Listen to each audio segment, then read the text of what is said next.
You ever wonder why there are so many single people out there, even though we have so many dating apps? Let's talk about that. Hello friends, welcome to my channel. My name is Ben, and today I'll be talking about one of the major issues of dating apps. According to research, and I'll link everything down below so you can see it, but almost 50% of American adults are single, and this number is still rising, even though we have so many dating apps like Tinder, Bumble, Hinge, OkCupid, eHarmony, Match, you name it, just so many of them.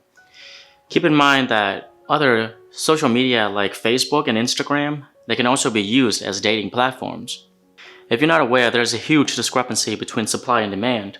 I'm talking about the ratio between men and women. So, for example, on Tinder, the male to female ratio is 8:1.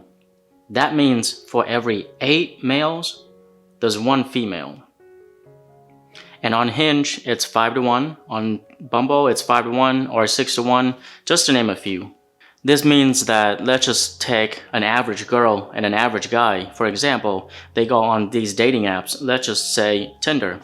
And within 24 hours, the guy might get maybe a few likes, maybe a few matches. But for the girl, she might get a couple hundred likes, a couple hundred matches, depending on the location. So for the average woman, the moment she logs on to dating apps, she gets instant approval, instant validation just because she's a woman. However, this is not what happened for the average guys.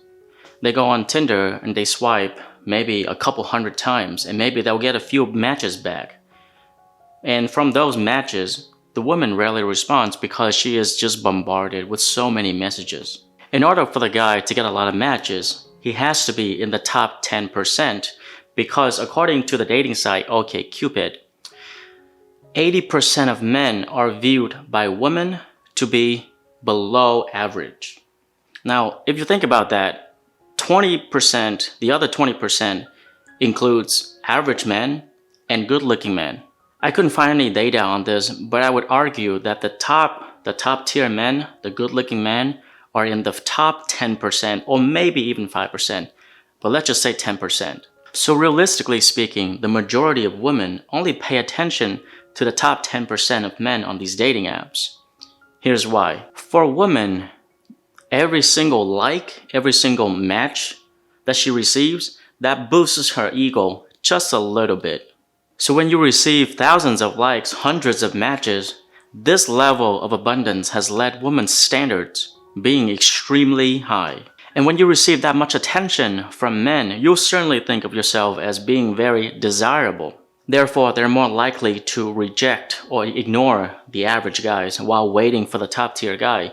This concept is very common, by the way. This concept is called hypergamy.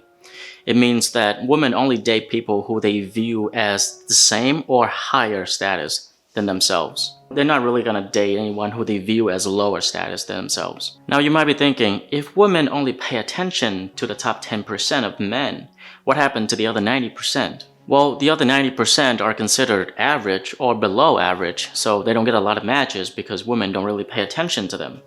So when you're not getting a lot of matches, when you're not getting any attention, what do? There's 2 things you can do. Number 1, you can get off the app. Number 2, you can start to swipe more. Because if you swipe a few times, you might not get a match. But if you swipe 100 times, you then increase your chance of getting a match.